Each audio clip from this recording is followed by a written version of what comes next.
I will make this recording available to you after the class once I've had an opportunity to get it transcribed. So let me go ahead and share my screen. So John, could you tell me if you're seeing that screen okay? Yes, ma'am. Okay, thank you very much.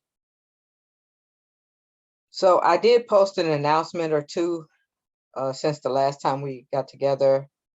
Of course, the class videos are available from last Tuesday. I had to make an update to my office hours because of a class that I'm now going to be teaching that I wasn't teaching when the semester first started. So, to work around that, I had to adjust my office hours. So I posted an announcement with the updates, and it's available on Canvas as well. So if you ever need to meet with me, you can check that to make sure that, my schedule is open.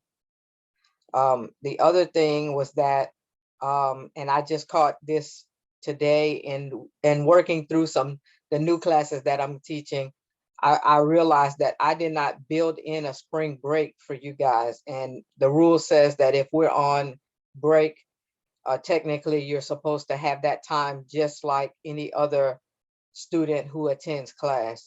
Just because we're online doesn't mean you don't get your break. So I had to go and adjust that. And so, I did, and you'll see on the schedule now where it says, the week of April 11th through 17th, you'll be having your spring break. Now, spring break ends on the 22nd. So the following week, you'll have some items due on that Saturday, which is not part of the break. Okay. So I made sure that you got all the days that everybody else got for break. And then, we resume just like normal courses would. Okay. So, All right. make a note of that in your planning, so that you can take advantage of that. I tell students all the time, just because we're on a break, it doesn't mean you can't work ahead if you want to. Everything except for exams is open all the time. So you can work on that, even if you're on spring break and you want to work ahead, great. That only helps you out. Okay. Yeah, I'm broken. I don't have a life, so I'll just be doing schoolwork. Well, trust me, I I can relate to that because it doesn't matter if we're on a break or what we're doing. I've always got something that I'm working on. So I definitely, I tell students I literally eat, sleep, and drink this stuff because of the large class load that I'm teaching. Like starting yesterday, we started the second 8-week courses.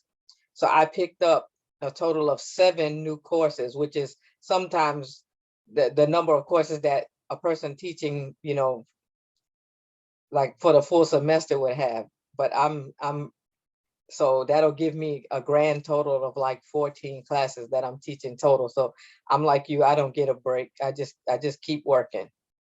Yeah, that's a lot. That is a lot. That's a lot, yeah, to be teaching. But I've been doing it for a number of years. Now I will say this, I I look forward to the time when I'm not as busy, but that's the way it is right now. But again, just make note of the adjustments that I made in the schedule. It's not anything that impacts you right away, except that I did take into account and try to spread things out a little bit further down the road, and so that you wouldn't have so much due this weekend while you might be trying to get your project situation straightened out in terms of an article. Now, if you already did that, then good, but I tried to take into consideration that there might be some folks still looking for an article, and you wouldn't want to have 2, 3 problem sets and discussions to do while you're trying to get that done. So there you go. All right. The other thing that I wanted to announce too was that, I did grade your midterms exams. And if you have questions about your exam, you know, we can schedule some time to meet to discuss it. You can come during an office hours visit. You can definitely do that. And as I mentioned, my office hours got updated because of the new classes that I'm teaching. So, you know, if you want to come for office hours, just check the schedule. You don't need an appointment for office hours. But if you can't meet me during the office hours that I have posted, then we'll need to set up an appointment in order to, you know, go over your exam. Okay. So, All right. and the other thing too, and I always get this question, so I'll just, you know, put that out there. When you go into the grade book, the grade that you see, you know, the total, that is your current score. And of course, as I add items to the grade book, that score will adjust. But what you see is current. Okay. Now that, you know, I might have some items that I still need to grade for you, but the score that you see is current with everything that I've graded. Okay. So just be aware of that. All right. All It's right. just probably don't some like some assign don't they just like the You mean, lowest drop at the end of the year? Something. yeah, yeah. Okay. So what the way the grade book is set up is that every time I add scores to it, it goes in and recomputes what are the lowest scores. And then it is built to automatically drop those lowest scores. So that's why I said what you're seeing is actually your current score. And as I add items, it'll recalculate, okay, now these are the lowest score and come up with your new and latest score. Okay. All right. So Yeah, that's perfect. just be aware of that. Sometimes students aren't, you know, they don't know that's what's actually happening, because I have students that like, okay, the first half of this class I had 100% and now I dropped down to a C. Well, maybe the first half of the class all you had was 4 scores out there, and so the grade book is looking at that going like, I dropped all of these, right? So and the other thing too you want to keep in mind is that if you are in lecture, I'm dropping the lowest 4. If you are in lab, I'm dropping the lowest 2. So students always get that mixed up. Okay, so just keep that in mind if you're in both classes. All right. Any other question? Any questions about any of that stuff? All right. So before I jump into Newton's laws, let me jump into remind you that one of the things you have on your plate this weekend is to get your project article approved if you hadn't done so already. Okay. Now you want to get that article approved by the deadline, 11:59 p.m. on this Saturday, because if you don't, you automatically lose 20 points on your project score. You can still do the project, but if you are doing it with an article that was not approved, automatically you lose 20 points. And we'll talk more starting next week about some additional penalties that you might incur if you don't have an approved article. So I always tell students, the safest thing you can do is make sure you're working with an approved article. How do you get your article approved? You have to email the full article as a PDF to me, and I will take a look at it. So be mindful. Don't send me a link. Don't send me the topic. Don't send me a picture. Send me the full article as a PDF attachment so that I can look at the full article and tell you if the article is acceptable. Okay. So if it's acceptable, I'll email you back and say this article is fine. And then you can start reading and, you know, continue working. If the article is not acceptable, I will explain to you why it's not acceptable so that you can, you know, adjust what you're looking for to find something that is acceptable. And as a reminder, this is the information, all of the information on the project. And to get to that, notice I was right in the weekly overviews, and I clicked on this project article approval deadline. There's also a link to the full project information here.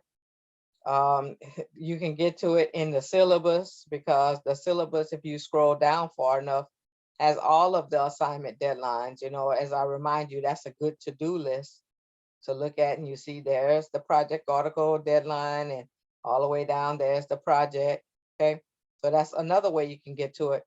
But I like to use the left menu here, assignments and activities, right here on the left menu. If you click that, then you also have a link to project information that way. Okay, so all of these items, the picture templates and the rubric and so on and so forth, we'll start looking at that stuff next week. But if you want to refresh yourself on the project information, click on the item that says project details. Okay, so left menu, click on the project, then project details. So just to remind you, you're looking for a peer-reviewed research journal article, not a science magazine, not a blog or anything like that. It has to come from a research journal. It has to be a peer-reviewed research journal article. And your goal is to read that article and tell me what it's about in your own words. And then you also have to connect that article to the class. So you have to tell me, how does the article that you're using relate to the things that you're learning in lecture? Now, if you're in lecture and lab, then you're doing two different projects using two different articles. Okay, you cannot use the same article for lecture and lab. You cannot write the same summary for lecture and lab. It has to be different. Okay, the articles that you're looking for, they have to be related to one of these 5 categories: motion, energy, waves, astronomy, or thermodynamics. One of those 5 major categories, because those are the major category topics that we cover in this class. Okay. The way you find these articles, to remind you, because I covered this once before, you can utilize the college electronic databases, and that could be any college library, right? It could be RPCC's library, and you see on the left menu, there's a link to the library. If you have privileges at another college's library, maybe you're crossing road, or you have access to another college's library and you want to use their electronic database, that's fine. Okay. I don't go into detail about how to use those databases because it varies from college to college. All right. But what I will say to you is that our librarians are very friendly, and they're more than willing to help you to understand how to use the college's electronic databases. I don't give you instructions on that, because learning how to use that resource is part of the project. That's something that you should learn as a part of this project if you use the electronic databases as your source for finding an article. Be careful, don't go out online and try to Google and find articles, because many times when you try to download a copy of those articles, they'll want to charge you for them. And I don't want you paying for anything. Okay. You can use this website that I bookmarked, Hindawi. You see the website there, hindawi.com. And when you go out to that website, there's a search box, and you can type in the search box what you're looking for, and it'll send back to you all of the articles that are related to what you put in the search box. Okay. That's a great site for looking for an article. I like it because I don't have to worry about if the article is peer reviewed. If I'm using Hindawi, that's all they have are peer reviewed research articles. The thing will be that no matter what source you use, you're going to have to, look at the articles and decide if it's something that meets the standards that I've set. That is it a correct topic, or that kind of thing. But I like that site because everything, all of those research articles are free. Okay. And then if you want to use an app, okay, you could download this app. I think it's pronounced RXiv, okay, RXiv app, and that you can get that app free in the Google Play Store or the iTunes Store. And this is the logo. So if you see that, if you do a search for RXiv and you see a picture that looks like this one, then you know that's the app that you're looking for. Okay. Now, the one thing I want to caution you about is you're looking for a science article. Okay. In particular, you're looking for a physical science article, not a chemistry article, not a medicine article, not a history article, not an economics article, a sociology article. You're looking for a physical science article related to one of these 5 areas. Okay. And the other thing is that it has your article, not your summary. I would never have you write a 15-page paper in this class. The article that you are looking for has to be 15 pages long, but you cannot include the references in that count. So only the actual material, the content of the article, not the references. So when you start seeing references at the back of the article, you can't count that as part of the 15 pages. Okay. All right. So your deadline is this Saturday. And then after that, we'll start to talk about the actual summary. Okay. All right. Any questions on that?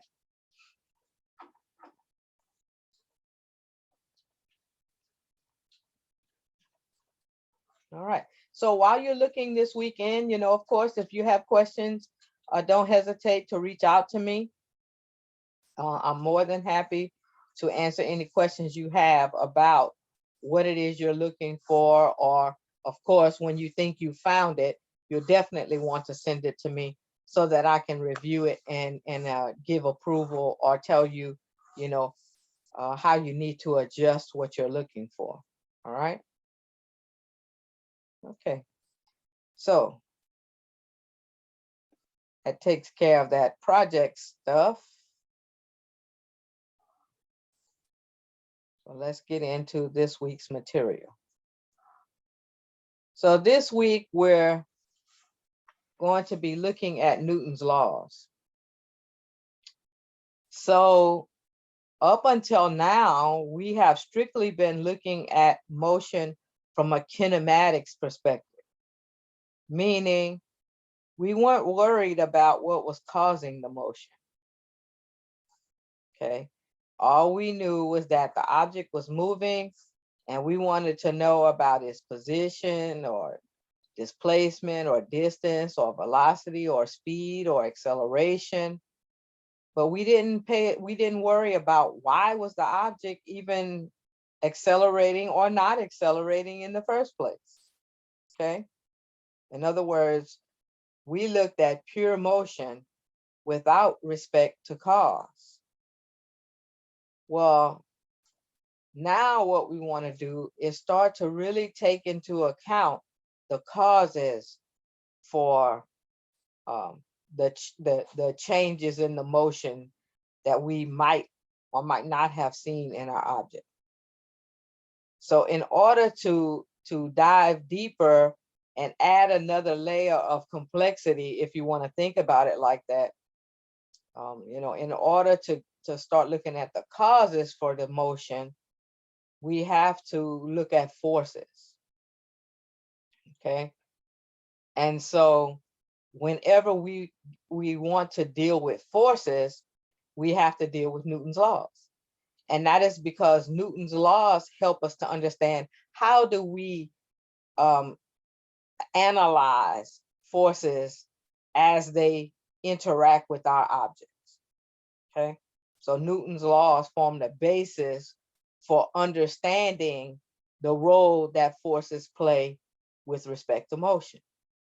All right, and so we'll be looking at Newton's first, second, and third laws. You'll look at the idea of a free body diagram,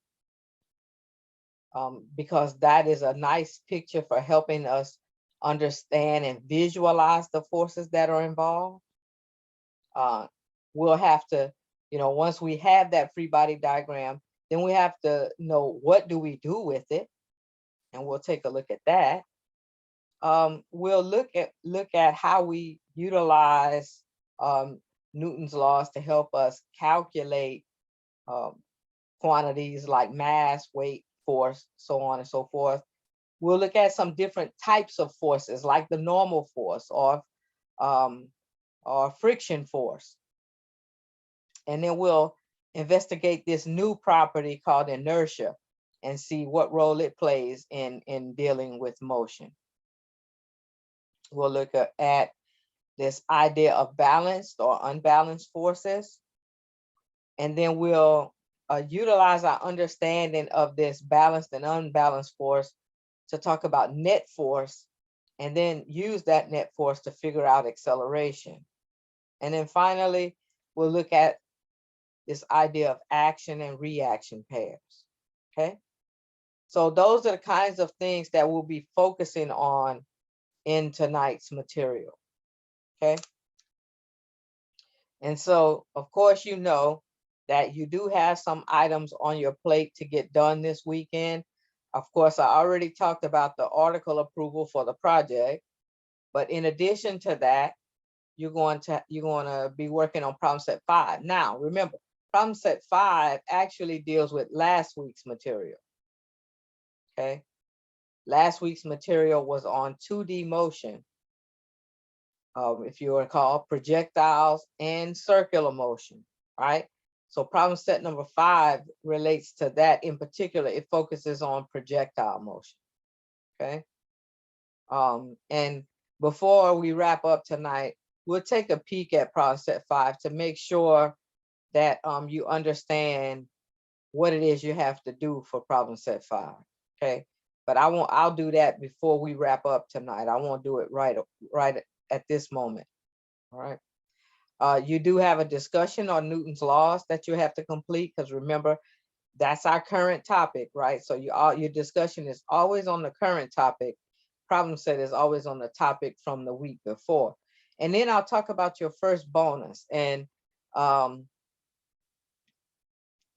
we'll also do that before we wrap up things tonight. Okay, so we'll come back to problem set 5 in the first bonus, so we make sure that you have a good understanding of what you need to do there. And then, by now, the routine for discussions, right? You answer the questions and then you respond to 2 of your classmates in a thorough and engaging way that shows that you're trying to, work together to understand the concepts that are being covered in that discussion. All right. So what resources have I made available to you to deal with Newton's laws? Well, chapter 5 in your CK12 textbook deals with Newton's laws. So you should be looking over that material. I have some nice videos for you that deal with Newton's laws. And one in particular that focuses on Newton's second law. That's a NASA website that focuses on Newton's second law. So that's a pretty cool resource that you should take a look at. And then these are my notes, my notes on Newton's laws. So I'm going to cover these notes. And then we'll go out to my extra notes folder that I always provide access to. And we'll take a look at some of those resources, and then we'll wrap up by looking at problem set 5 and your first bonus.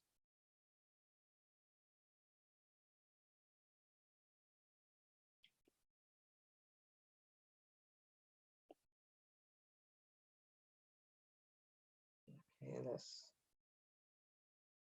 there we go. Looks like it's trying to load up. All right.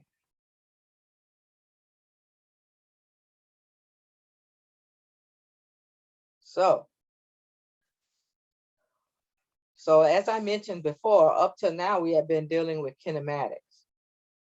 And so when we do a kinematic description of motion, we focus on things like displacement, velocity, acceleration, speed, distance, time, right? But when we're dealing with kinematics, we don't talk about what's responsible for the motion. But now we're going to include a dynamics description of the motion. And so when we're dealing with dynamics, we're looking at the factors that cause and control the motion of the objects. So when we're dealing with dynamics, some important concepts, some important properties that we have to focus on are force, mass, and inertia. Those are some new kinds of properties. Now, mass, it may not be a totally new property, but we have not dealt with mass from a dynamics perspective. We only looked at mass from a units perspective, right? Remember, mass is one of our fundamental properties, and we looked at the base units that go along with mass in the SI system way back at the beginning of the course.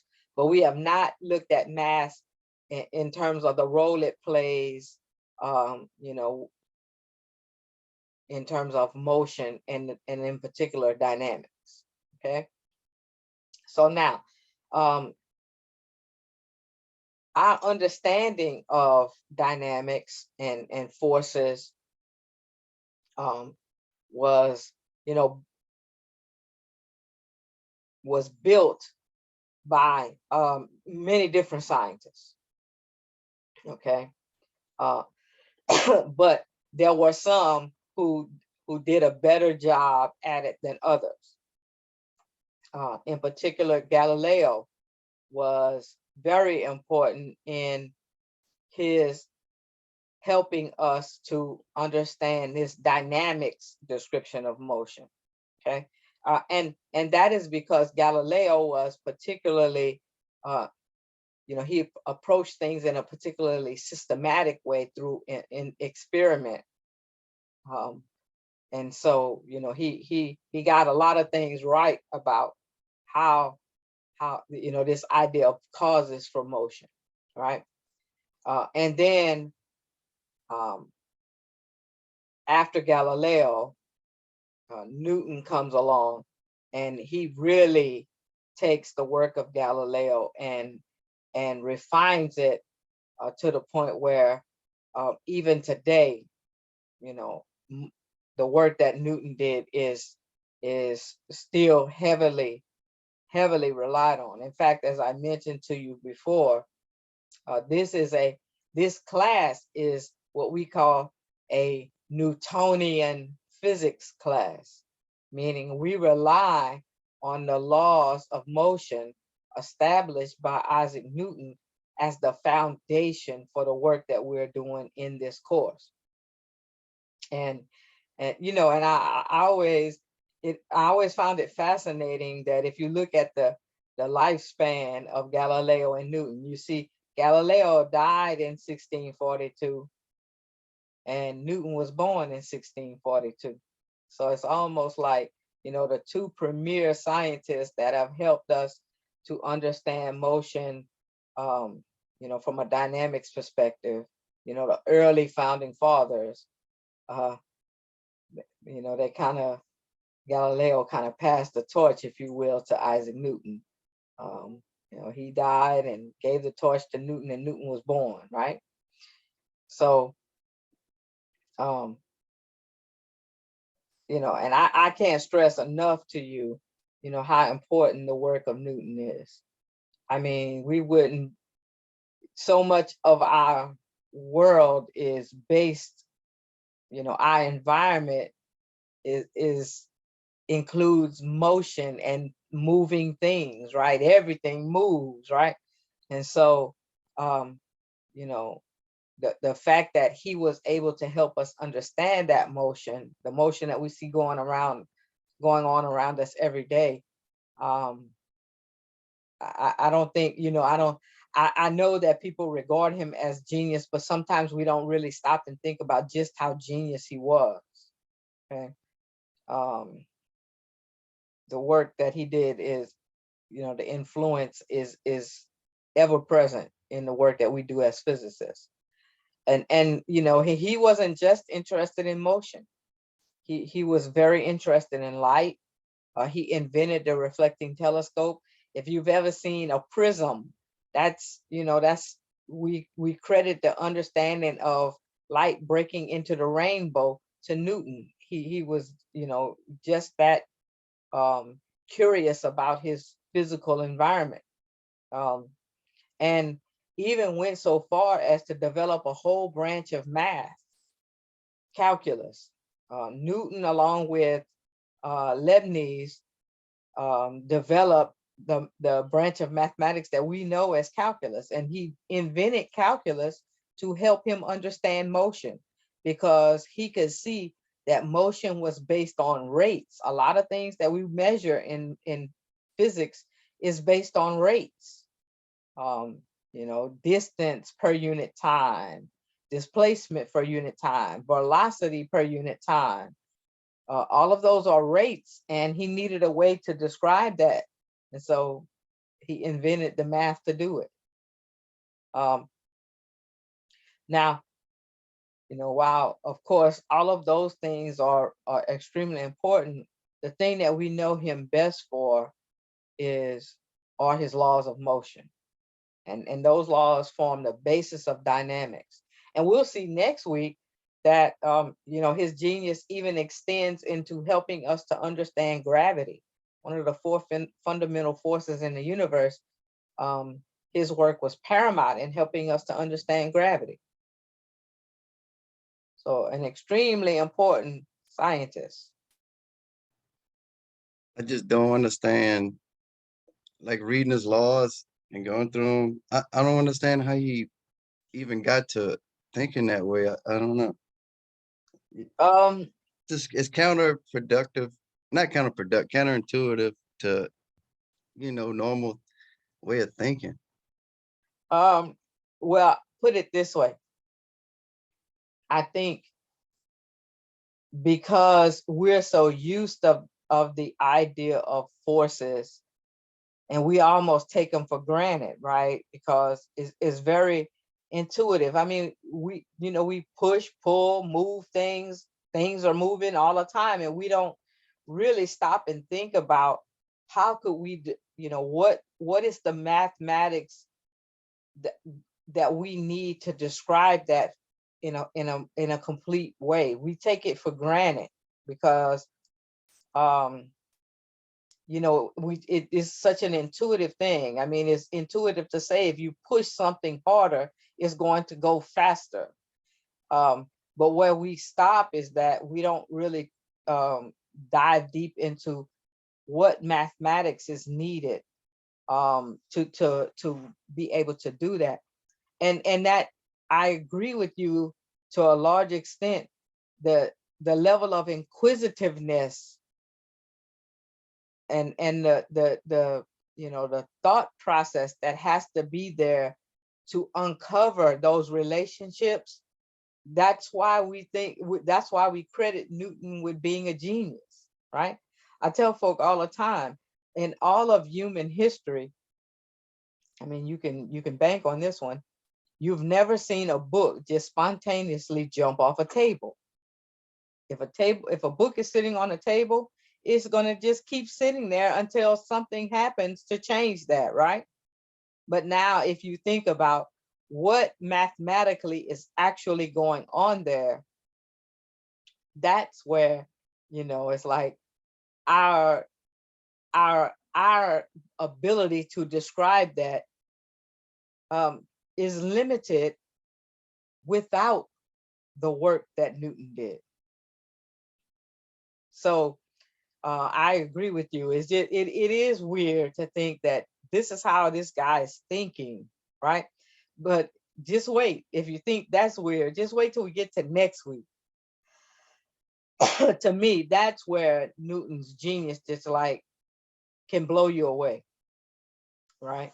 Um, and I say that because to understand forces, he really had everything that he needed at his disposal, to help understand that, because forces are, pushes and pulls are happening around you every day. But to understand gravity, that's where he really goes off, to me, goes off the deep end, right? If you will. But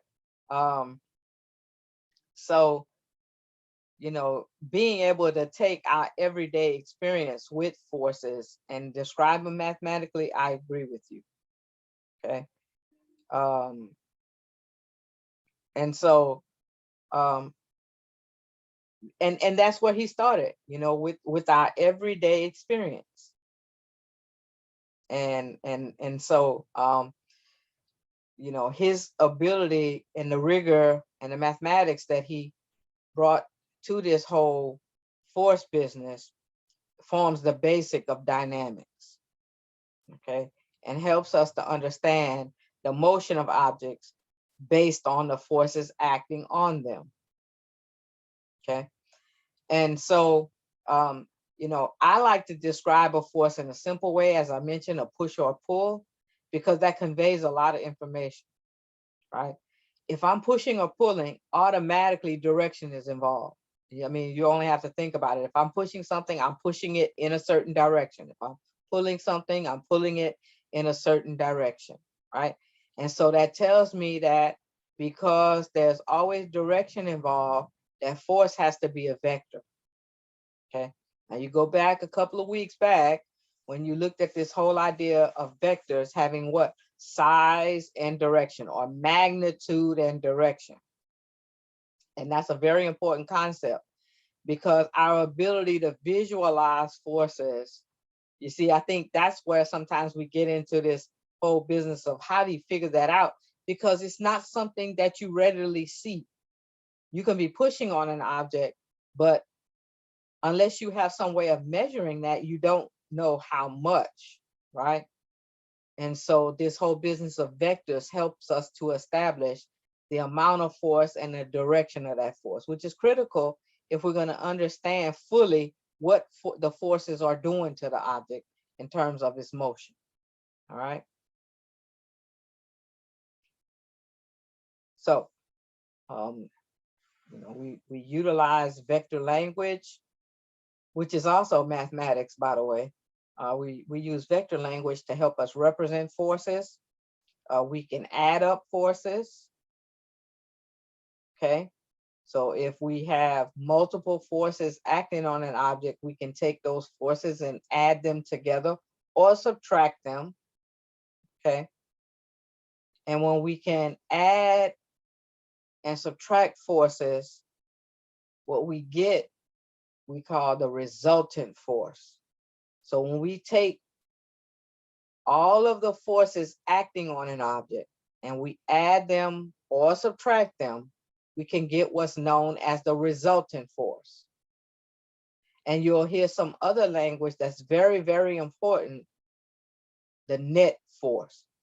Now, I can break down this idea of a net force for you very easily, okay, conceptually. So I'm sure that all of you in your life, have either worked and earned a paycheck or know somebody who has. And one of the things you'll notice right away when you look at your paycheck is that you have a gross amount and a net amount. The gross amount is the whole big pot, right? The net amount is what you have after everything's been taken out. The net force is the result that you get after you take all of the deductions out. Or you can think of the net force as what you have left over after everything else is added or subtracted. Okay. So just like net pay, that's the idea of net force. Okay. Add up everything or add and subtract everything. And what you get left over is called the net force. Okay. Another important idea is that we don't deal with internal forces at this level of a class. All right. We're not worried about what's going on the inside of you know, um, of the objects that are being moved around. We don't care what's going on the inside. What we focus on are the external forces. We want to know about the forces from the outside that are acting upon the object. Okay. So external forces. All right. So net force, that's whatever we have left over. Sometimes you hear the word unbalanced force. Okay. So when you look at all the forces acting on an object, which forces are balanced and which ones are not? Those forces that are unbalanced produce what we call a net force. The other thing is we're interested in external forces, only those forces on the outside acting on the object. So how do we visualize those forces acting on an object, right? I mean, there are forces that act on objects that we can't see. We can see like what we call contact forces, like if you're pushing or pulling on an object, you can kind of see that happening. But you can't see things like gravity pulling on an object. You can't see things like friction, but they're there. So what we have to be able to do to show all of the forces acting on an object, to help us visualize that, we draw what's called a free body diagram. Okay. Now, we do certain things when we draw a free body diagram to make it simple and easy to use. Okay. Notice they draw vector arrows to show the forces. Okay. And vector arrows are nice because whichever way the vector arrow points, that's the direction for your force. However long the vector arrow is, that represents the size of your force. So if one arrow is longer than another, then you know that's a bigger force, right? The other thing that we do that is very, very helpful is that we take an object and we collapse it down into a dot. So you can see on that free body diagram, the red dot. That red dot represents the object that's being pulled on by forces 1 and 2. Here's the thing about that red dot though. That could be a car, that could be a person, that could be a planet, that could be any object. But what we do is we take that object, no matter how big it is, and we collapse it down into this dot. And then we show how our forces are acting on that object by showing which direction they point and by conveying something about their size based on the length of the arrow. Okay, that's called a free body diagram. All right. So now we got some basics under our belt. We know what a force is, a basic push or pull. We know how to represent forces with our vector arrows. We know how to represent the objects that are being pushed or pulled on by using a free body diagram and collapsing the object down into a dot. So now that we have some kind of basic terminology under our belt, we can start to focus on Newton's laws of motion. Okay. All right. So Newton has 3 laws of motion. And those 3 laws work together to explain and predict the dynamics of motion. Remember, that's the whole goal of a law, right? A law expresses a simple pattern that we see in nature and allows predictability. Okay. So let's take a look at these laws of motion. Okay, we'll get deeper into them. All right. So as I mentioned, these laws came out of the laws, the information, observations, and experiments and findings of other scientists such as Galileo and Kepler. And Newton took that work and he built on it. Okay. And so, his three laws of motion combined with his explanation of gravity really give us a strong tool set to help understand dynamics. Okay. So let's take a look at his first law. So I'm going to read the first law just as it stated there, and then I'm going to break it down for you. Try to get you to go inside it a bit more, break it down, analyze it a bit more.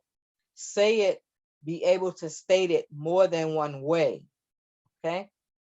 So Newton's first law of motion says, a body at rest remains at rest, or if it is in motion, it remains in motion at a constant velocity, unless acted upon by a net force. Okay. Now that is a mouthful. Okay. But let's see if we can't break it down a bit to really get inside what Newton is talking about. So I'm going to read it a different way. An object at rest remains at rest unless it's acted upon by a net external force. Okay. An object at rest remains at rest unless it's acted upon by a net external force. Now, when we say at rest, in this case, we mean stationary, not moving. So now let me take that first part and read it again. An object that is not moving will not move unless it's acted upon by a net external force. I could say it this way. An object that is not moving will not move unless you push or pull it. Okay. But remember, there's a second part to this, right? So now let's take a stab at the second part.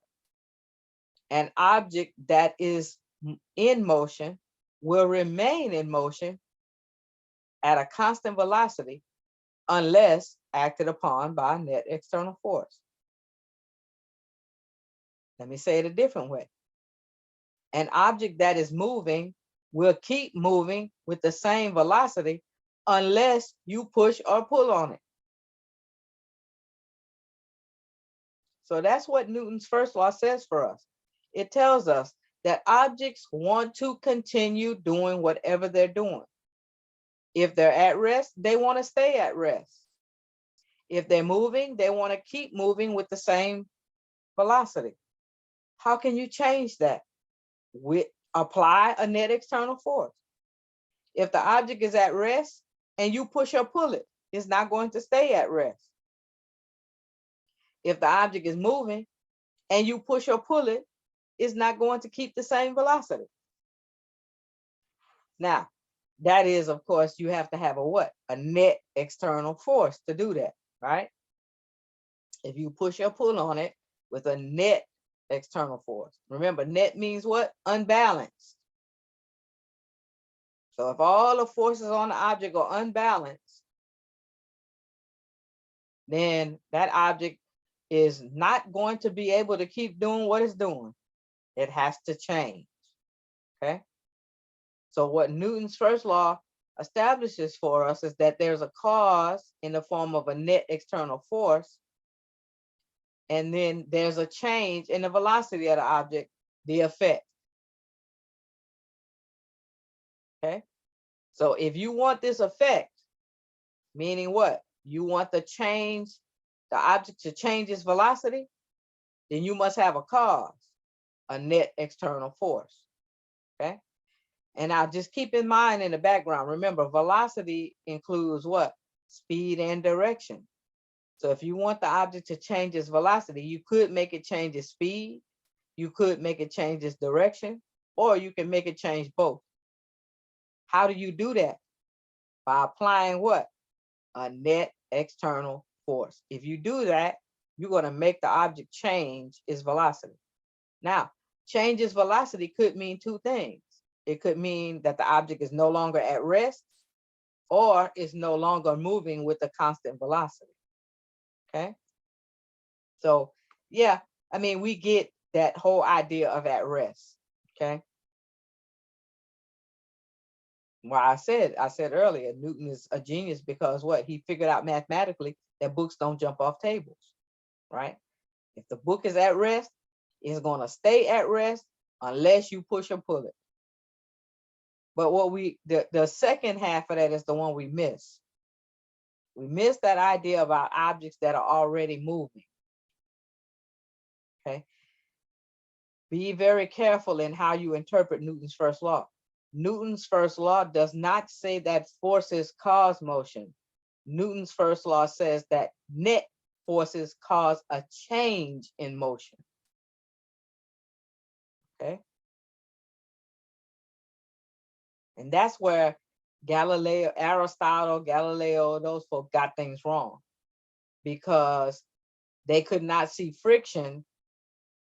They interpreted the motion incorrectly.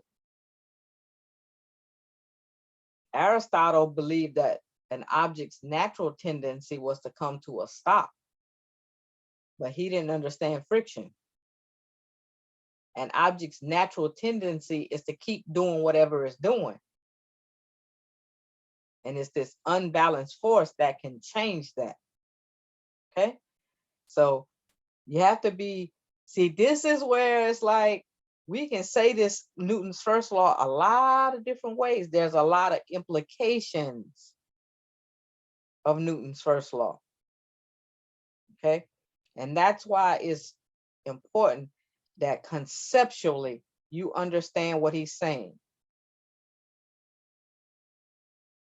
An object can have two states of motion. It's either not moving or it's moving with a constant velocity.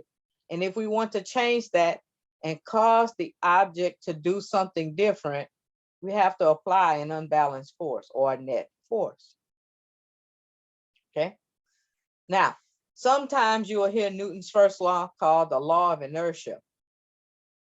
That's sometimes what you hear it called. And to understand that, why it's called inertia, the law of inertia, you have to know what is inertia. Well, inertia is the tendency of an object to remain at rest or in motion with a constant velocity. In other words, inertia is the object's tendency to keep doing whatever it's doing. Okay. And some objects have more inertia than others. So the inertia of a large boulder is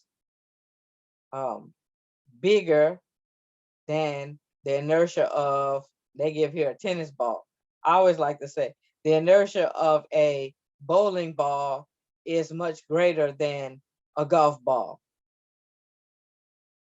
Now, I know that right away you might want to say that inertia has to do with the size of the object.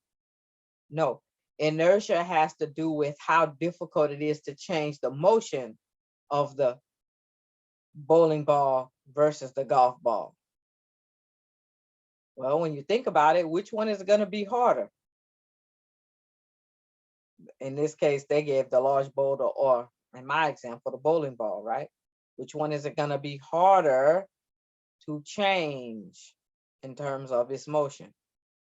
Think about it. If the bowling ball is at rest versus the golf ball at rest, it's going to be harder to move the bowling ball than the golf ball.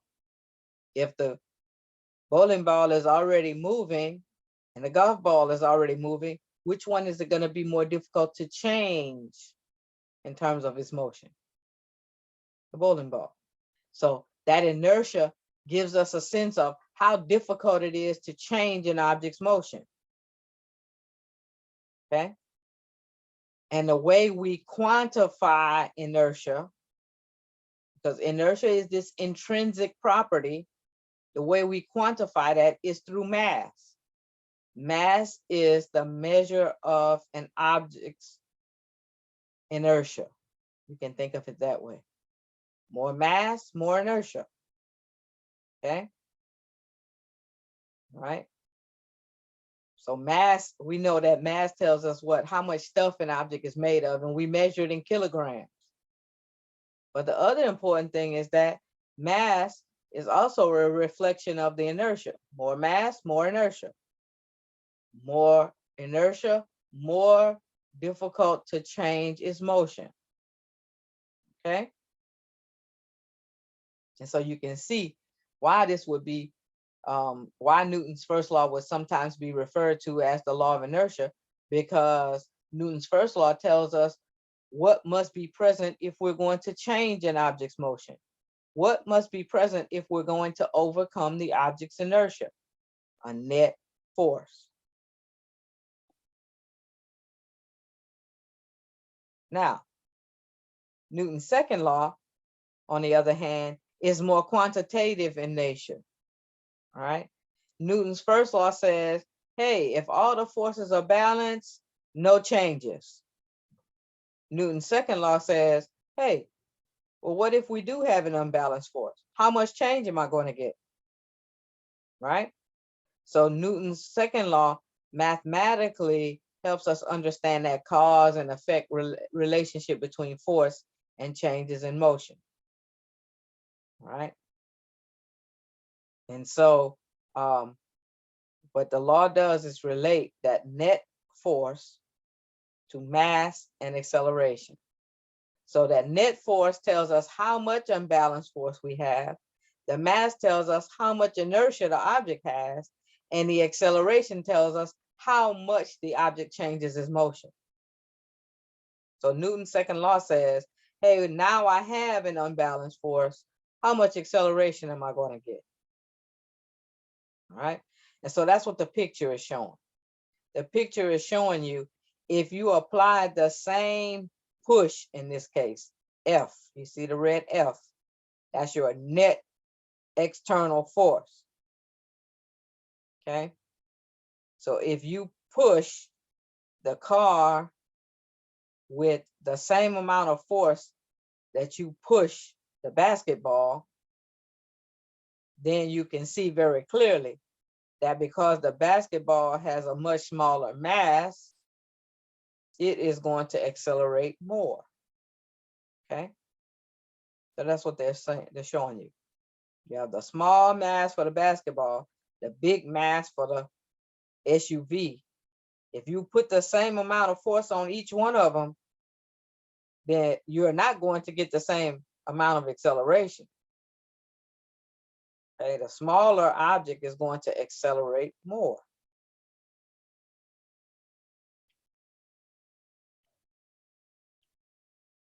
Now, next week, we're going to do a deeper dive into gravity. But for this week, we need to look at gravity as a force, but from a simple perspective. What do I mean by that? We're only going to focus on the fact that the gravitational force on an object gives it weight. So gravity pulls on an object, that the amount of that pull is the object's weight. Okay. Gravitational force. Remember, we've looked at gravity earlier in the course from the perspective of acceleration. And we know that on planet Earth, the gravitational acceleration, G, is 9.8 meters per second squared. And then we put a negative sign on it to show that what? That gravity is, acceleration is always pointed downward, right? A negative G, that's what they're talking about there. But now we want to look at gravity for more than just acceleration. We want to look at gravity from the perspective of a force, and the force of gravity pulling on an object is what gives the object its weight. And the way we find that weight is to take the object's mass and multiply times the acceleration due to gravity. So to get an object's weight, the amount of gravity that is pulling on an object, we take the object's mass times the acceleration due to gravity, which we call negative g. Remember, the negative sign is only telling us direction, right? Downward, okay? Now, we have to understand about about the difference between mass and weight. The difference between mass and weight. Mass is an intrinsic property, and that is not going to change. Okay. The object's weight, on the other hand, will change based on location.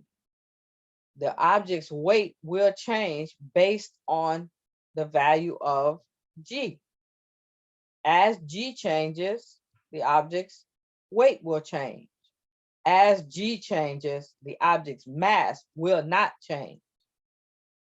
Okay. So for example, on planet Earth,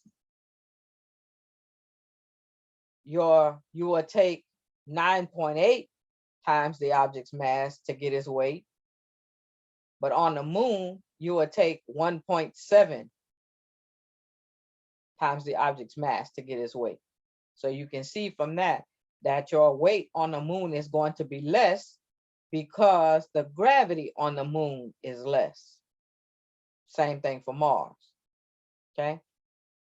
But now, for example, if you go to Jupiter, your weight is going to be much, much bigger because the gravity G on Jupiter is much, much bigger. Okay. So mass is what we call location independent, meaning no matter where you go, your mass is the same. Weight is location dependent. What does it depend on? The amount of gravity at that location. All right. And so, and we know already that when we're dealing with an object falling, gravity alone, no air resistance, we say that object is in free fall, right? Okay. Now, here's a new unit for you. Since we're dealing with force now, we hadn't dealt with force before. We have to specify what is the metric system unit for force. The unit of force in the metric system, or the SI system, is the Newton.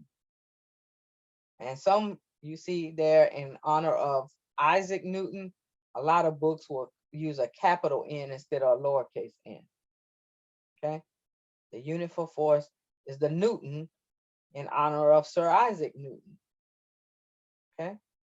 So now you have another unit to add to that growing list of units that you've come across in this course.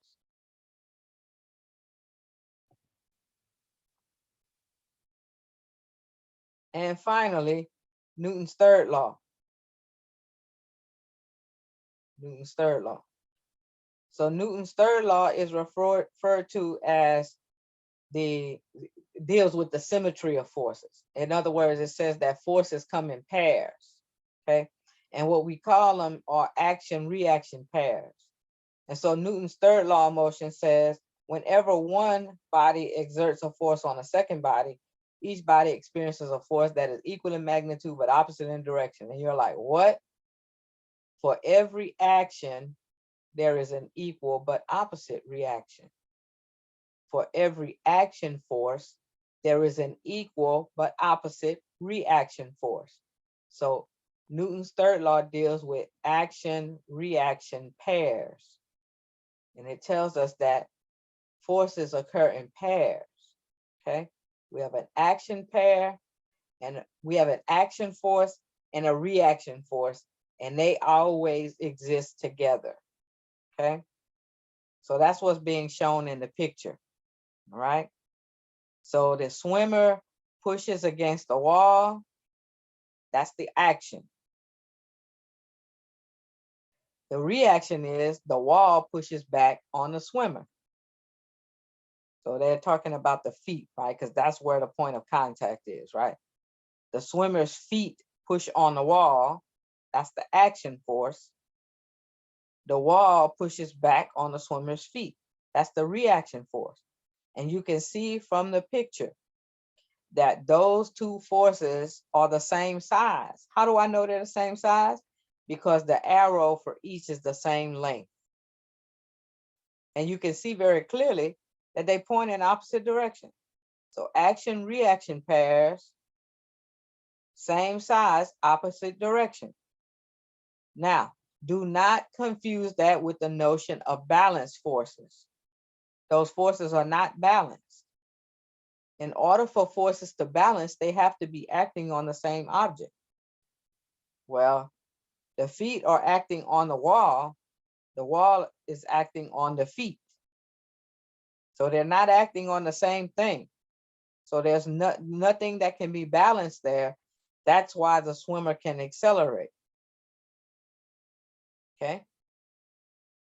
So that's a common mistake that people make, to think that the action force and the reaction force must cancel because they're the same size and point in opposite directions. But they cannot, because they're not acting on the same object. Okay. But Newton's third law establishes for us this idea that the forces in nature come in pairs. All right.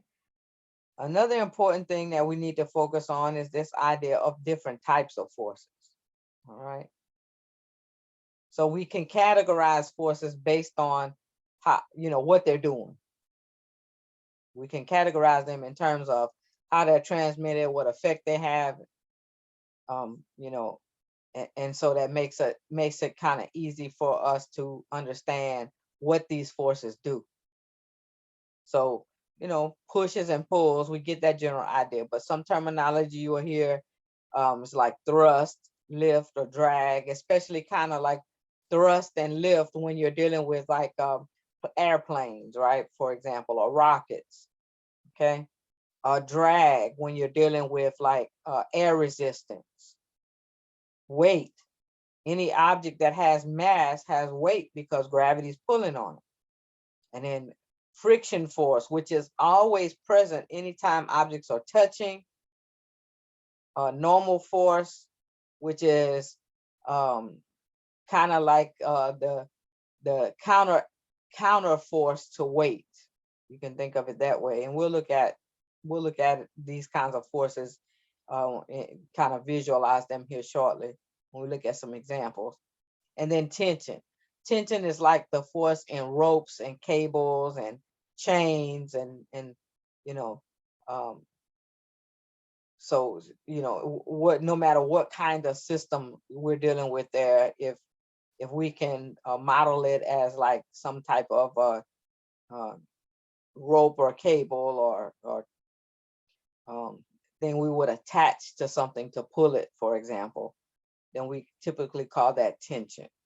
Okay, string, for example. Okay. Friction forces are important because anytime things are touching, there's friction involved. Okay. So think about two surfaces being in contact with each other. Anytime that happens, you're going to have friction. Okay. And it's an external force. In fact, we say friction is one of those contact forces that's always present when things touch. Okay. And the goal of friction is to oppose motion. Okay. Friction wants to slow the object down or keep the object from moving. All right. Now, we're not going to get into spring forces at this point. We'll come back to those. All right. So things like friction, weight, normal force, and tension, those are the kinds of forces that we're interested in. Okay. So here is the idea of normal force. Okay. So you can see in the picture that the object weight is pulling down. And we know that because weight is a force due to gravity, and gravity pulls down, right? But normal force is a force between surfaces that balances out the weight.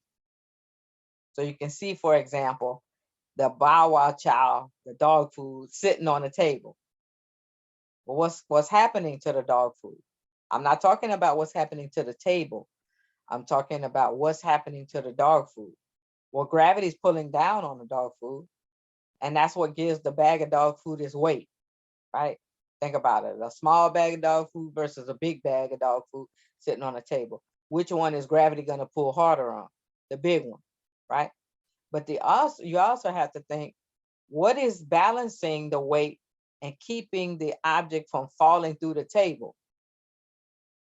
So when you put the dog food on the table has to support it, right? It has to support the dog's food weight, or otherwise the dog food would just fall through. It's like if you walk in a house on floorboards that are weak. If the floorboards can't support your weight, you fall through. Well, what do we mean there? If the floorboards can't provide a big enough normal force to balance your weight, you fall through. Same thing here. If the table can't push back with a big enough normal force on the dog food, then it will fall through because of its weight. So this is a situation where you can see there's kind of like a free body diagram there showing all the forces acting on the dog food. This is not about the table. This is about what's pushing or pulling on the dog food. Gravity is pulling down on the dog food. The table is pushing up on the dog food. We call the downward pull of gravity the weight. We call the upward push the normal force. And they balance each other out. So this object is not going to accelerate because what? All the forces are balanced. You have no net force. In order to accelerate, you would have to have a unbalanced force.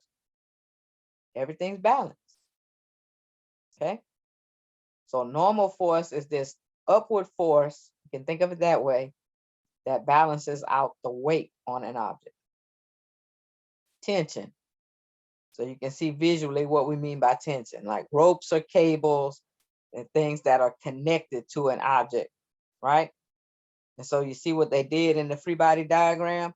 They took the object, that big block, and collapsed it down into this little dot and showed the tension in the cable pulling up and the weight of gravity pulling down on the object, okay? And we could have done that same kind of thing for our bag of dog food, right? We could have collapsed the bag of dog food down into a dot and showed those two forces acting on it, and equal and opposite, everything's balanced out, okay? But now just think, if the tension force that was pulling on that object was bigger than the amount that gravity's pulling down on the object, then you would have something that was unbalanced and you would have an acceleration.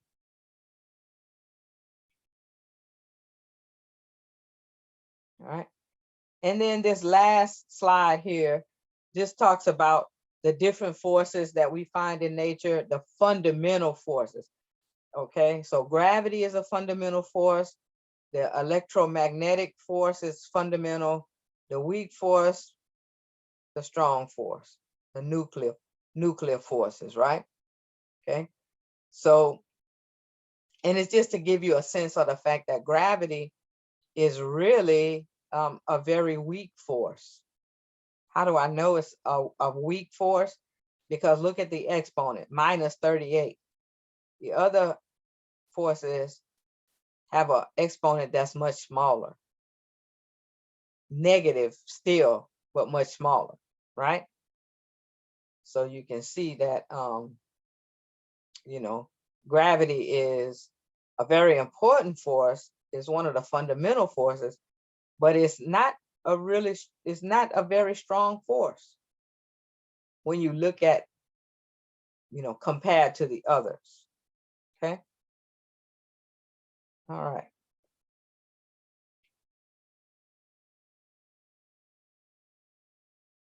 Let me stop share just for a moment.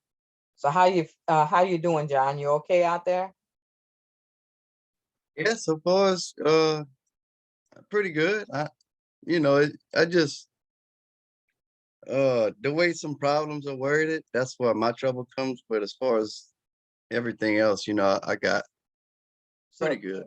So conceptually, you feeling okay about this idea, but when it comes to putting it in practice, that's where you kind of have a little bit of not quite sure what to do. Yeah, I just need to go through more questions. I've been doing the let's see, it's one of the like a website you showed us where they break down like different chapters and give us the questions and answers and stuff. I've been doing that one too. You mean under useful links? Yeah, I forgot which one it was. Probably the physics class tutorial. I think so. That it?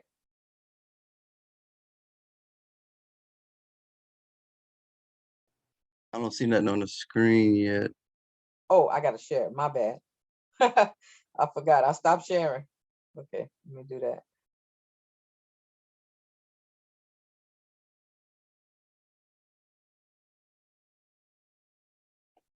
Doesn't ring a bell. Um, that I think that is it, but I think yours is a little different format. So you might be, are you talking about the one that has the simulations? It's not, no, it's not that one. It's closest to the other one. Let's see, go back. Let's see. Maybe is it Physics 20? Could be. It's Yeah, I it's a real think. good site. Yeah, Yeah, that's it. That's it. that's a real good site. Yeah, because they cover all of the topics that we deal with in this course. They cover it. So yeah, it's a very good site to help you. Yep, and they have lots of practice problems. You're right. Yeah, That's why I bookmarked it for you, because I knew that those kinds of tools, they are really handy, right? Let right. me just tell you, if you have not gone out to this physics classroom site, you see that one there? Mm-hmm. This is by far one of the best sites. Not only does it cover the topics that we deal with, it covers it at the same kind of level. The other one that you're looking at, the physics 20, it's a little bit more advanced than typically what I have you do. But this site right here really does get at the kinds of things that you should be able to do. Yeah, I'll switch to that one. I mean, you can use any of them, but if I were going to, like look for help, and the other reason I say that is because not it has practice problems too, but the nice thing is that is like it'll let you try it first, and then you can go back and check to see did you do it right. Okay, that's the Where the problem I other had with one, the other one was that they gave you the answers, but they didn't show you how they got to them. okay, yeah, this one will show you exactly how like if you go in and look at some examples, it'll work them out for you, and then it will like like if you say check check yourself, right? You can do a check it. You see, like here, check your understanding. So like you can answer these questions, and then you can see the answer, and it'll explain to you what you know what answer Yeah. you should have chosen, and you can see if you did it right or wrong. Okay, and it has a lot of nice ones, you see, that you can try.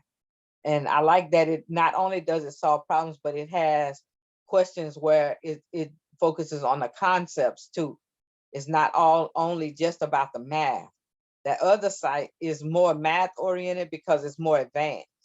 But this one, you have questions that deal with the concepts and using the math. Now Okay. on the exam, I, I thought about this for so long I didn't know what to do. I didn't know whether to put negative 9.8 or positive 9.8 because That's it not going to matter. changes, right? Remember, the negative is only telling direction. Right. Yes. Okay. So that's not gonna change the number part of it, right? The negative, anybody who knows that if you're writing negative 9.8, you're trying to convey the direction involved. Because the negative sign is not Right. telling you less than or greater than. Well, I think what I messed up was that I think I went a little further on the lessons, and when I took the exam, at first you didn't need to put the negative, and then after we started using it, I think that's how it went. No, there was No? no point there. At no point would it have caused you to be wrong if you did not put the negative sign. Okay. There was nothing that I had you solve where you had to have a negative 9.8 in order for it to turn out right. Okay. Yeah, I got it now. Yeah. Now it shows you direction. Yes. Now it's important that you have the negative sign in there to show, like, for example, the weight is pointing downward, right? That negative sign when you find the weight tells you that the weight is pointing down, because if you don't put the negative sign, and then let's say, for example, you are trying to figure out if your force is balanced and you have the weight as 10 newtons and you have the normal force as 10 newtons, and you add those together and tell me the net force is 20 newtons. That can't be, because the weight has to always be pointing opposite, right? So that's why the negative sign becomes important now at the level that we're working, because it helps you to understand how to find the balanced forces. But on a midterm exam, no. So that's the kind of thing that I was about to kind of get into with you in terms of looking at some, looking at this stuff in a little bit more detail and looking at some sample problems. Okay, so we can go into the extra notes folder, and you can see there's one that deals with Newton's laws. And let me put it in this view so I can see which items that I want to focus on. All right. Some of these are just like some extras that you can take a look at if you want to. This fluids, I don't get into forces and fluids with you in here, because you're going to take a whole, if you're in P-Tech or instrumentation, you're going to take a whole fluid mechanics class. I thought so. Yeah. Yeah. So, and I used to teach that, but I hadn't been teaching it for the past few semesters. This one here, these other ones are good to look at, but it's this one that really you can focus on, because that's where you get into the problem solving. Okay. So when we're looking at Newton's second law, that's when we really get into problem solving. Okay. All right. And so with Newton's second law, of course, we know that we can use the relationship F equals ma as Newton's second law. And that F is net force. Okay. So the net force is equal to the mass times the acceleration. That's Newton's second law. And you can see why you can solve problems with it, because you have an equation. If you have an equation that says F equals 0, Newton's first law, what can you solve there? Is not much to solve, right? Yeah. So this is where we get into problem solving, Newton's second law. Okay.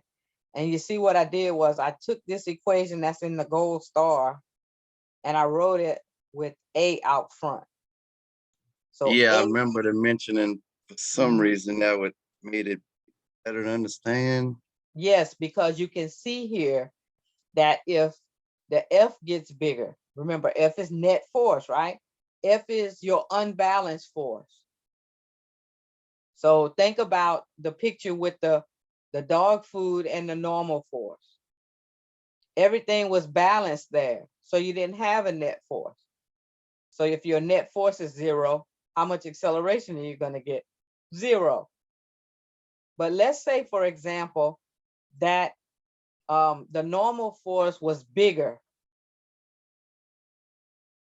So you had the normal force pushing up on the dog food bigger than what gravity is pulling down. Well, then you'll have an unbalanced force. So let me go back. I'll show you a visual that kind of help you with that. I'll go into this one. Okay. So this is the whole idea of balanced forces. When forces are balanced, you can't accelerate. You can't change the velocity if everything's balanced. But let's look at this picture right here, for example. So you can see they're pulling on this with this rope, tension, right? Pulling. How much are they pulling? Look at this arrow. See, that's the size of the force they're pulling with. Well, and they're pulling on this cart. That's the size of the force that they're pulling on the cart. But also on this cart, what other force is acting on this cart? Friction. So you can see just by looking at this picture that they're pulling with a force that's bigger than the friction. Right. So if I asked you, just looking at the picture, which direction do you think this cart is going to accelerate? Yeah, to the right. To the right. Why? Because when I take the pull and I subtract out the friction, I get this leftover net force.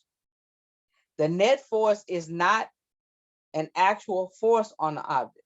The net force is the result that you get when you add up the pull and the friction. Okay. And So as far as the mass, that's the y-axis. You don't even worry about it, right? well, If you're trying to get the horizontal. yes, when you're looking at horizontal, you look at horizontal. When you're Okay. looking at vertical, you look at vertical. You don't mix them together. Okay. You know what? I had a question. Okay, mass is in kilograms. That's right. Yes. Okay, but they say pounds is your weight. Pounds is the English unit. Pounds is an English unit for weight. Slugs is an English unit for mass. Okay, Okay. so I'm not talking about English units. That's why I told you guys at the beginning of the course, you have to be careful because technically when you say pounds, you're not talking about mass. You're talking about weight. When you Right. say kilograms, you're talking about mass. When you say newtons, you're talking about weight. Okay. Okay, so don't mix up your units there. When you're doing metric, kilograms is for mass only. Newtons is for weight only. You can't see in our everyday units that we use in the United States, pounds, some people use that for mass and some people use that for weight, but they're technically not the same thing. But when you go to the metric system, you can't use mass for weight. I mean, you can't use kilograms to talk about weight Okay. because kilograms is not for weight. It's only for mass. You can't use newtons to talk about mass because newtons is only for weight. So you can't mix them, you know? So that's why I don't like for students to say pounds is mass. Nope. Pounds is weight. Right. Yeah. So if from the start, if you keep the units straight, it makes it easier. Okay. So now I agree with you. I like the idea that you said when you're doing horizontal, you only focus on horizontal. So in this picture, the object is going to accelerate to the right because that's the only direction you have a net force. If you look at the purple and the green in the picture, so you see those two ends, those normal force. Each wheel experiences a normal force because the floor is pushing back up on it. Okay. But if I take those two ends and I add them together, they're going to be the same size as the green W pointing down. Can you see that? If I took the two Yeah. ends and add them together, they're going to balance out the green, the W pulling down. Right. And that, So okay, I'm trying to think of what law that is. that's the first law. That's the first law. Okay. When things are balanced, we're talking about the first law because no acceleration, right? Forces are balanced, no acceleration. So this cart is not going to accelerate up and down, but it will accelerate to the right because you have an unbalanced force to the right. Okay, Okay. Yeah. I got it. that makes sense, right? Mm-hmm. Yes, man. So now when you go into this one and you start solving problems, the thing you have to be thinking about, if I'm using Newton's second law, it means I have an unbalanced force. And because I have an unbalanced force, I need to find out how much acceleration. The bigger that unbalanced force, the more acceleration. The bigger the mass of the object, the smaller that acceleration. All right. Okay. I think I just get confused, and not all the time. You know, when I got a label like, okay, which one's gonna be velocity, which one's gonna be, you know, speed. Sometimes I get them mixed up. Not mixed up like with each other, but mixed up as to which one would be like the initial one, which one would be, you know, the final one, and Mhm. I guess it depends on the problem. Yeah, yeah. And so um that does take, you have to ask yourself the question, what am I starting with? What am I ending with? What you're starting with is always your initial. What you're finishing with is your final. And you have to ask yourself clearly, which one of these are they asking me to find? Okay. Now, this formula here, it doesn't have velocity in there at all. You're looking at acceleration.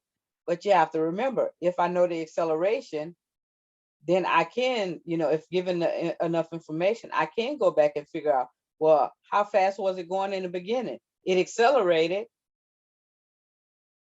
right? Because Right. this formula right here tells me find the acceleration.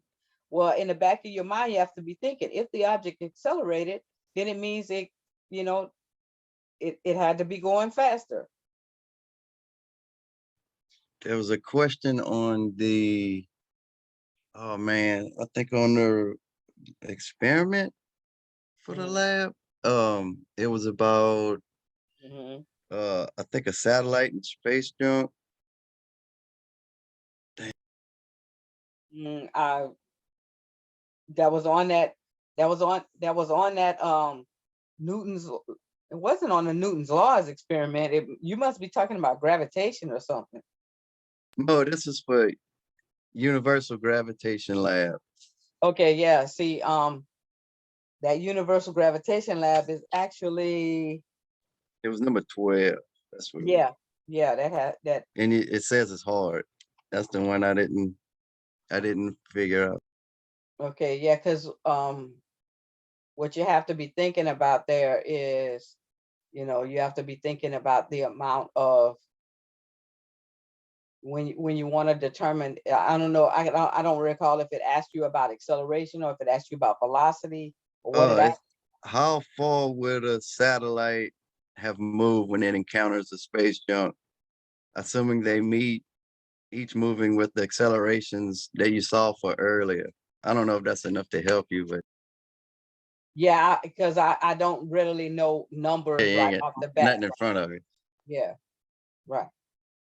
But the whole idea there is that you have to be thinking is that the force that each one of those, the spaceship and the astronaut, or if I'm understanding correctly, they're going to be experiencing the same force, but because each of them have a different mass, they're going to have a different amount of acceleration.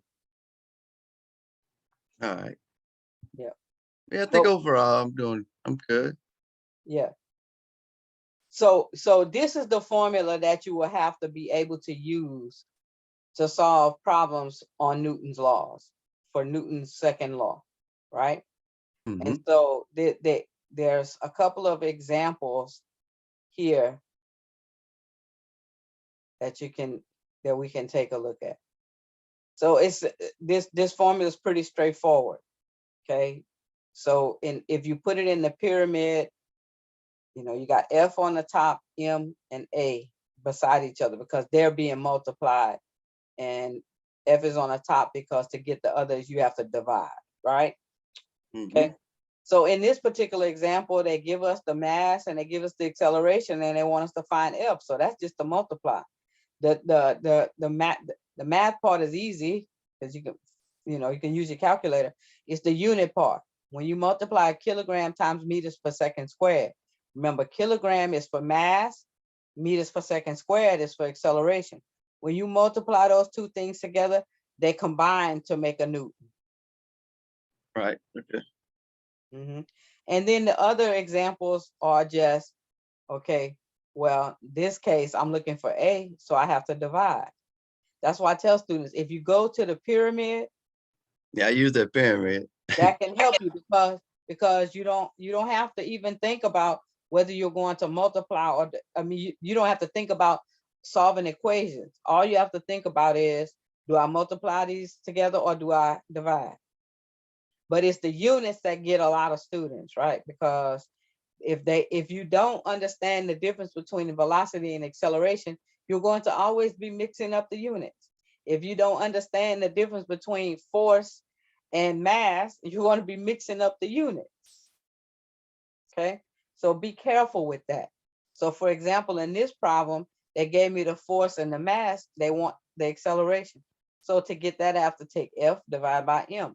But be careful, when you divide newtons for force by kilograms for mass, you're going to be canceling out the kilograms. How come?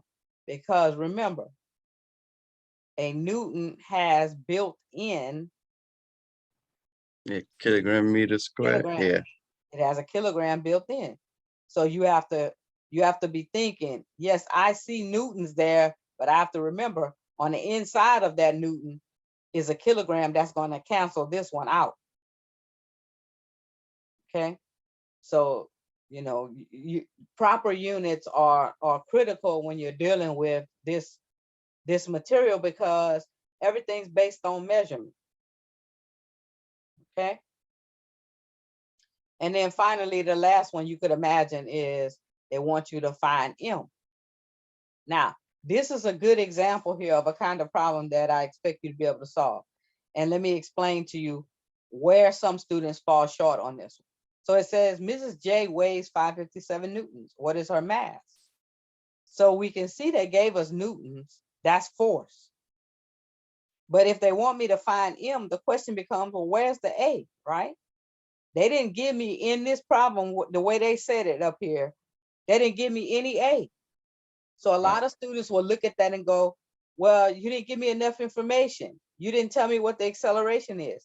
But the fact that they said weigh, the weight, means automatically the acceleration is 9.8 meters per second squared. Notice on planet Earth, right? On planet Earth, Right. the acceleration is automatically 9.8 meters per second squared. So they didn't have to give me the acceleration in the problem. The fact that they said this word right here, weight, tells me that's my acceleration. And that's where a lot of students will miss this question, because they'll be stuck saying, well, I don't know how to find that because you didn't tell me the acceleration. It's automatically given when we're dealing with weight. And it wouldn't be, okay, it wouldn't be negative now. It'd be 9. Right, because you're finding mass, and mass can't be negative. Okay, I see. I got it now.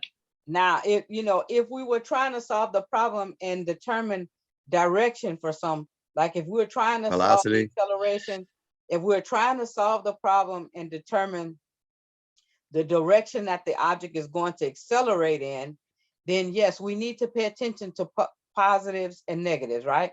We need to make sure that any force we have going up is positive. Any force we have that's pulling down is negative. And when we add those together, whichever way it goes, if the force pulling down is more, you're going to have your acceleration is going to be down. So that's where the negative comes in, right? Remember, the negative sign is only valuable to help us establish direction. Okay. So let me show you a sample problem that I'm talking about. Bear with me. Let me go and think where. Okay, I'm gonna bring it up here for you. But I'm gonna have to go into this folder. Let me find it. Problem sets. Okay, so let's see. I don't remember if I have. No, that's the problem set 7 you have. Let me see. Gotta go in here. And the reason I'm doing this is because I want you to see what I'm talking about. All right.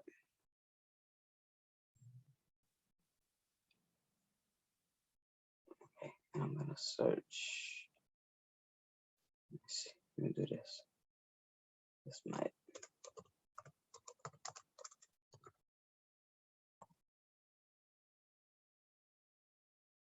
Do this.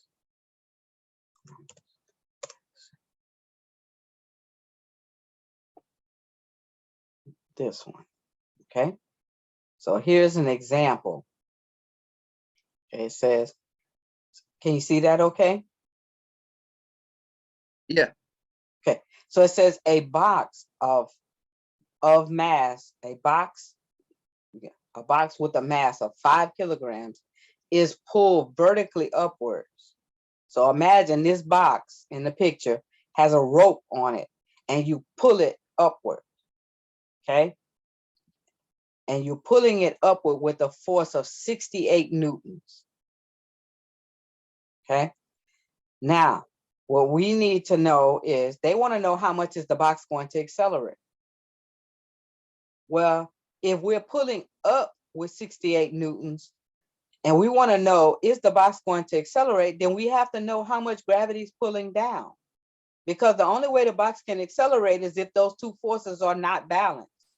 If you pull up with the same amount that gravity pulls down, just think about it. That's like a tug of war where everybody's pulling with the same amount, right? And nothing going to happen, right? So now let's figure out how much is gravity pulling down on this object. So to get that, we have to take what? The object's mass times 9.8, right? So we can multiply, in this particular case, we multiply the mass times 9.8. All right, so let me do that, okay? So they told me the mass was 5 kilograms, 5 times 9.8. So gravity's pulling down with 49 newtons. So if gravity's pulling down with 49 newtons and you're pulling up with 68 newtons, you can see very clearly that you're pulling up with more, right? Right. So this object is going to accelerate up. How much is it going to accelerate up? Well, you have to take the net force. What is the net force? The net force in this case is 68 minus 49. Why did I say minus 49? Because this is pointing down. Okay. Yep. Okay. Make sense? Right. So Yep. now I know 68 minus 49. Okay.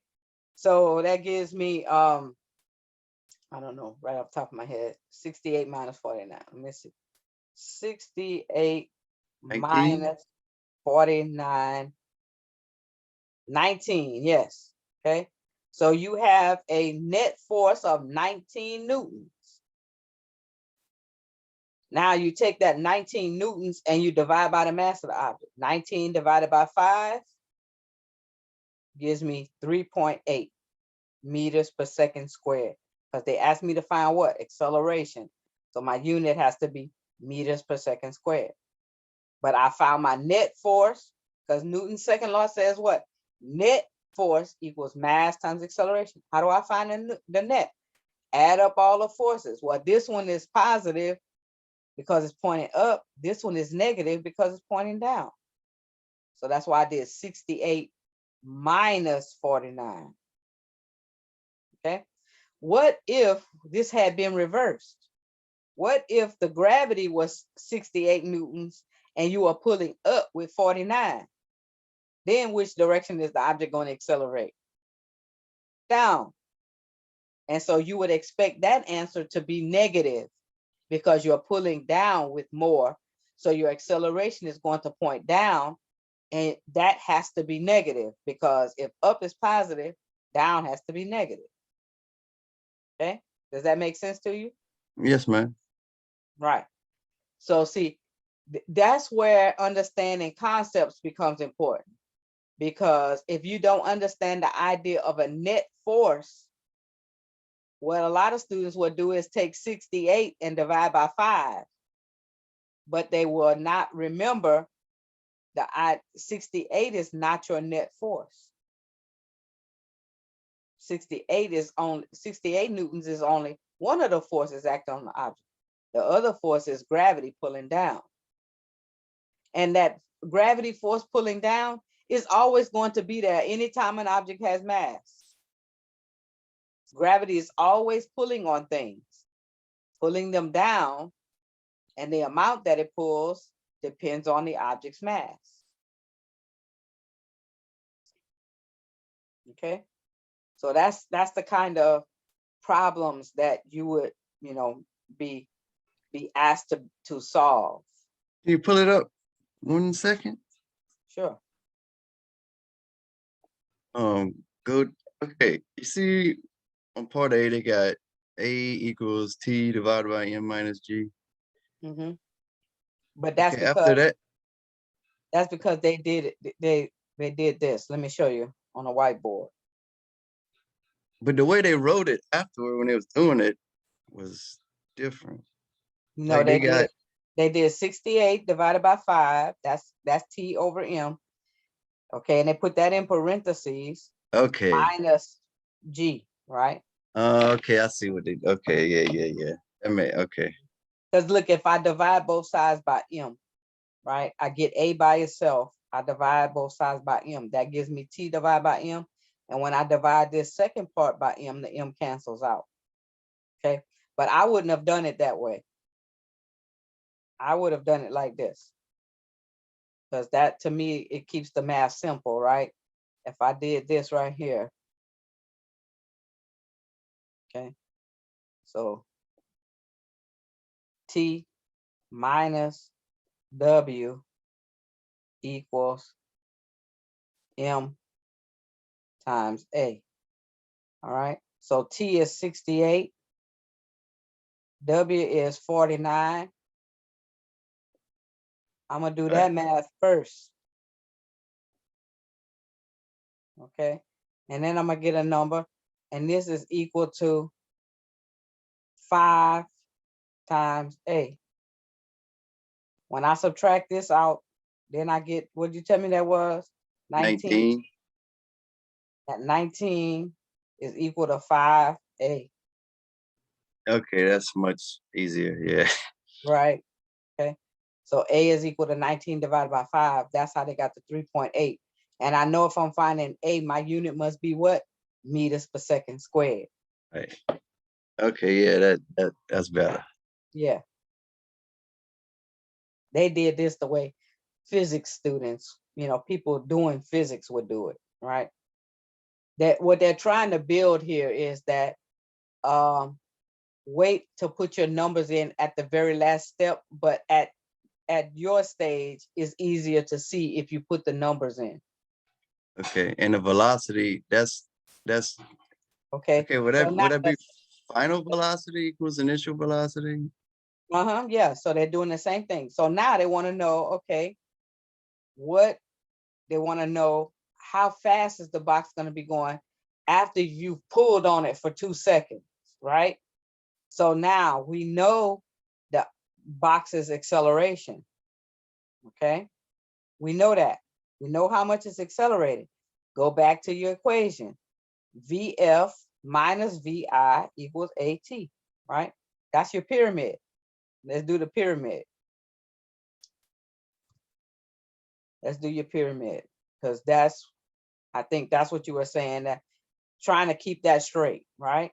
Yeah, and you gotta assume the initial velocity would be 0. That's right, because that's the assumption that it was stationary before you yanked on it, right? So if Okay. VI equals 0, okay, they're asking you to find VF. Okay. All right, and they're telling you that what T is equal to, that's a question mark, by the way. That's Yeah. T was 2. You're right. Okay, and T equals 2 seconds, right? So now go to your pyramid.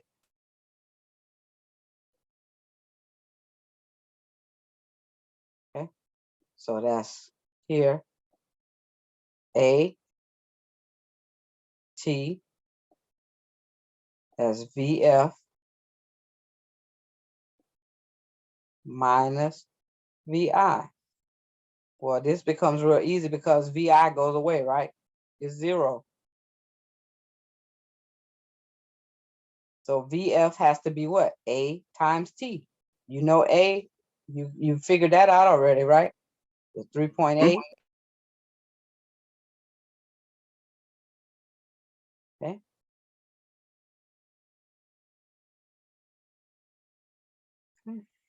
So now if you multiply A times T, 3.8 times 2, that's how they get the what? 7.6, right? Right. Okay. All right. Yeah, that's perfect. Mm-hmm.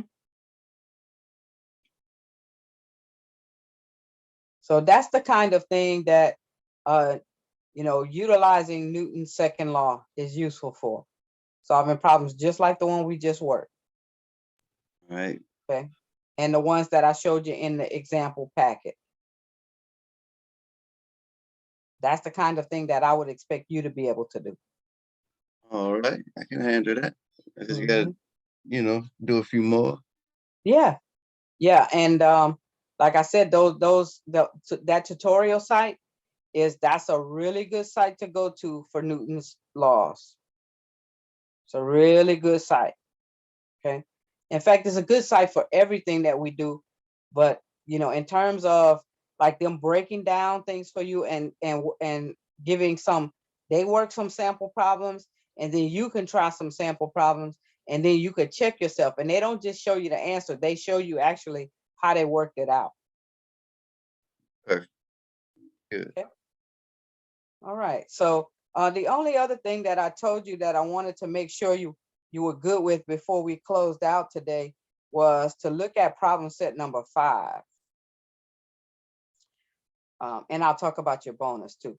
So problem set number 5, you go out to the simulator, okay?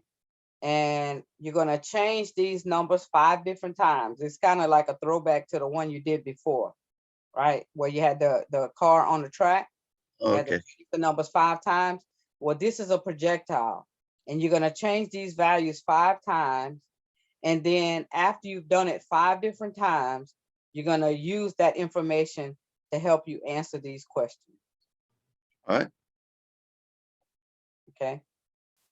Now, if for some reason you have any difficulty, I did give a link to like a site where basically you have access to these where I ran it for you. But I always tell students, the best thing that you can do is do it for yourself. Yeah. Change See it for these numbers. yourself. Right. Yeah. I do get students that'll tell me they couldn't get it to work, which I'll be honest with you. This is from like before they went to HTML5 versions where everything runs in a browser. It used to be it was Java based, and students would have trouble, but it's not Java based anymore. So there's no reason for students saying they couldn't get this to work because it works. Yeah. Mhm. So you should try it yourself, okay? And then run it 5 times and then use those to help you answer the question. Oh yeah. I'd rather see it because sometimes it does make stuff make sense.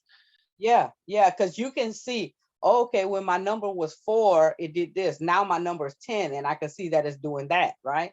Or no matter what number I put in here, it never changes. Those kinds of things matter if you're doing it yourself. But if you're just trying to look at my pictures and figure it out, it might not be that clear, right? Okay.